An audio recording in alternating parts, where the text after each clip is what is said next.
Alright, hey guys, it's your boy Ojo back again with another live stream, I guess.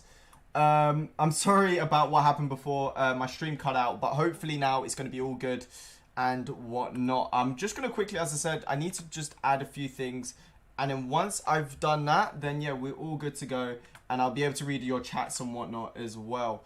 Yo, what's up? Nice. Hey, thank you. How you doing, man? How you doing, Matthew? What up, guys? Upper BLC Tricky Reds. Bro, you know what's the thing? I feel so indifferent about today's game. And it's awful, like, being a Liverpool fan of what? Freaking... How many years now have I been a Liverpool? I've been a Liverpool fan all my life. And, you know, my dad raised me as a Liverpool fan.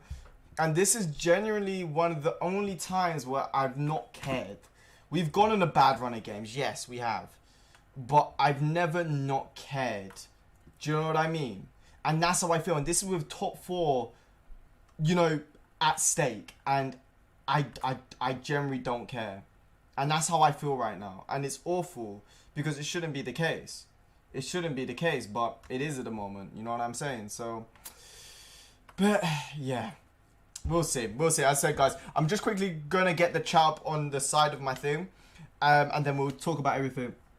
Terrible, man. This is a nightmare. The thing is, it is a nightmare. I think every football fan doesn't want this.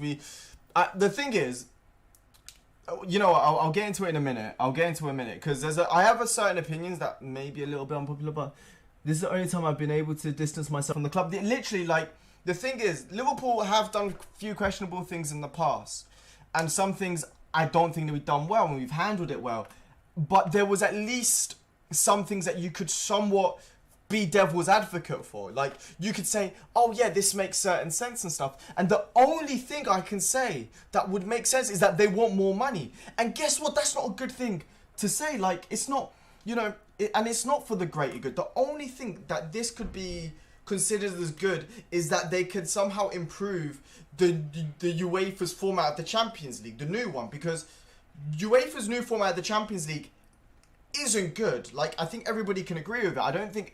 I don't like the idea that certain teams are guaranteed a spot, no matter, like, without merit, to the Champions League. I think everybody can agree that that's not a good thing. But my issue is that, you know, I'm just hoping that this is a way to maybe negotiate a better Champions League in the future. But it doesn't seem like that. You know, it doesn't seem genuine. It doesn't seem like they have footballing interests at heart. And, you know, I've not been a fan of FSG. I've said it multiple times, and I'm not going to jump on no bandwagon about FSG. I have not liked them, yeah? And I'll be one of the first ones to say, and I've said it for a while. If you guys know me, you guys know that I do not like FSG. However, my problem is, with this, I said, not a fan of FSG. And American owners, I don't think have been good for football. And I think this is the prime reason now is why we're seeing this. You look at the model and it just screams American. And I'm not trying to be like, you know, I'm not trying to be the guy that's kind of like, you know, oh, they're taking our sport and kind of thing. But in the way they kind of are, you know, up the soup. No, get played. No, come on, no. I think any football fan would disagree with that. But the thing is, for me, you look at it and it's the Americanization of a sport, and it's not even just the Americanization of it. It is a sport that has been the case for 100+ years. And I think that's my issue with it, is this has been a thing for 100+ years, and we've seen it like this. We've seen different formats of the Champions League, of even the World Cup, the Euros. We've seen everything like this. We've seen so many different, you know, variants of this, of the competition that we all know and love. The FA Cup, for example. We've seen different variations of it. We've seen different variations of the League Cup. All of these we have seen different variations of. However, we've not seen the abolition of them. Yeah, we've seen the Premier League evolve a little bit. It's still the Premier League, you know, it's still the English First Division, but with a little bit of a variation. That's the thing. And at its heart, that's still it. However, this is not it. There's no football in diamond, as a lot of people have mentioned. There is no relegation, no promotion. Things like Porto. Porto won the Champions League. what, 16 years ago. That's not going to happen anymore. Because the top teams are just going to stay there cushy. And we're just going to have our playoffs. And the beauty of football, and I was saying this before, I was speaking to my girlfriend about this, because we were just both in shock about just what's happened. And I was saying, Kroenke can spend 350 to build the scum league, but at the time, yeah, but the thing is, no, it's not spending. They're gonna get loads of money, and this is my problem here is that, and I don't know about you guys, but the thing I'm most worried about is money. Money changes things. Exactly, money is at the heart of everything. As sad as it is, money is, and at the moment, as sad as it looks like it's gonna happen because at the end of the day, they're making the most money. The UEFA cannot offer as much money at the moment with this new structure. Sad as it is, that's the issue, and money talks. But the only way this is going to happen is if players, managers, fans all step up as a collective to try and save the sport, and that's it. Klopp today, you know, Klopp, Pep, Ole Gunnar Solskjaer, Mikel Arteta, all these managers have been dealt a hard hand. Mourinho obviously been sacked today, I think due to this, but you know they're not going to say that. But I think it's going to be difficult. You know what I mean? Well, guys, for some reason the time is not showing.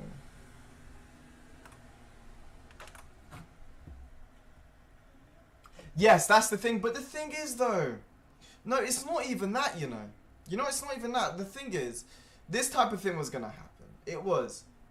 But they should have been more aware of it. They should have tried to have been more proactive in this.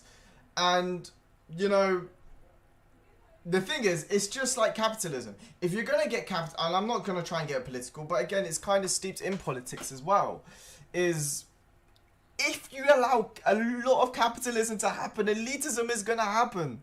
You're going to have people who are going to try and monopolize certain things. And it's going to happen that. But the problem is that with, like, as I said, I feel sorry for Klopp. I feel sorry for all the managers because Klopp today, he said in his interview, Thomas Tuchel as well said, they had no say in this matter. They had no say in the matter. And they had no say in the matter. And all they've been done is just been dealt a hard hand. They've got a game to worry about. And, you know, Jurgen Klopp said he believes in competition. He believes in all these things. But, you know, it's not the case. You know, they can't do much about it. And that, for me, is what's the most heartbreaking about this. And, you know, I don't know. More dialogue back and forth. I think half the clubs are deluded to think that they're entitled. That's the thing as well. You know, you say the thing is as well, this group isn't even Europe's top clubs. Yeah? If you look at it, they're not Europe's top clubs. Arsenal and Spurs and City, those three clubs, you know what? And Atletico Madrid. 4 teams out of the 12, so that's 1/3. Yeah? 1/3 of the teams in this league have not even won Europe's most elite competition, which is the Champions League, yeah? And even when you go past there, hello Charles, how are you doing? It is for the money, of course it is. When isn't it? Like, the thing is, you know, football, money talks. Without money in football would not be a thing. You know, it wouldn't be as world renowned, you know, you wouldn't be the world's most popular sport if it wasn't for money. I think money is needed in football, but greed isn't. That's the issue here. Greed is not, you know, these teams already have enough money and now they're wanting more. And I'm not like, the thing is, I don't think a lot of this energy should be put towards, as Klopp said as well, towards the players, towards the managers of said clubs, because at the end of the day, it is not. They said it. They've had no say in this issue. They were just trying to prepare for the games, and that's it. It's the people behind the scenes, the ones that aren't who aren't, you know, the ones who are hiding behind the shadows, you know what I'm trying to say? Those are the ones that are creating this big issue and making this, and then have the audacity to not talk about it. You know, Sky today have asked, hello Jamesy, how are you doing, man? And hello Tim, how are you doing as well? But yeah, what I was trying to say is that they're just hiding. They've not even said anything. They just put out this little statement that all of them came up together and said, oh, look at this, it's a little statement. Yeah? But, oh yeah, let's sign it. Oh yeah, this is all good. This is going to look very good. We're doing this for the good of football. La-di-da-di-da. Yeah? But it's rubbish. Yeah? It's absolutely rubbish. Yeah? Because they've not said why it's good for football. Yeah? And how does it affect football? It's easy. 400 million in the Premier League. Yeah? 400 million trickles down. Yeah? So imagine the creme of the creme, yeah? So imagine you've got like a nice chocolate cake, yeah? And the top of it is the Premier League, yeah? And you put a little bit of chocolate sauce, yeah? You put a little bit of chocolate sauce on the cake. That's the money, yeah? The bottom of the cake are the lower league teams. You pour the chocolate sauce. The chocolate sauce is obviously going to go cover most of the top, but then the chocolate sauce is going to drip down. The more you put more chocolate sauce, the more that's going to drip down to the bottom of the cake, yeah? And imagine that's the bottom leagues. Yeah. So, and guess what? Yeah. Without the lower leagues, the top teams don't. It's kind of like it's kind of a cycle. How many teams? Look at Watkins this season. Yeah. Watkins, he been brilliant this season. You look at Raheem Sterling came from QPR.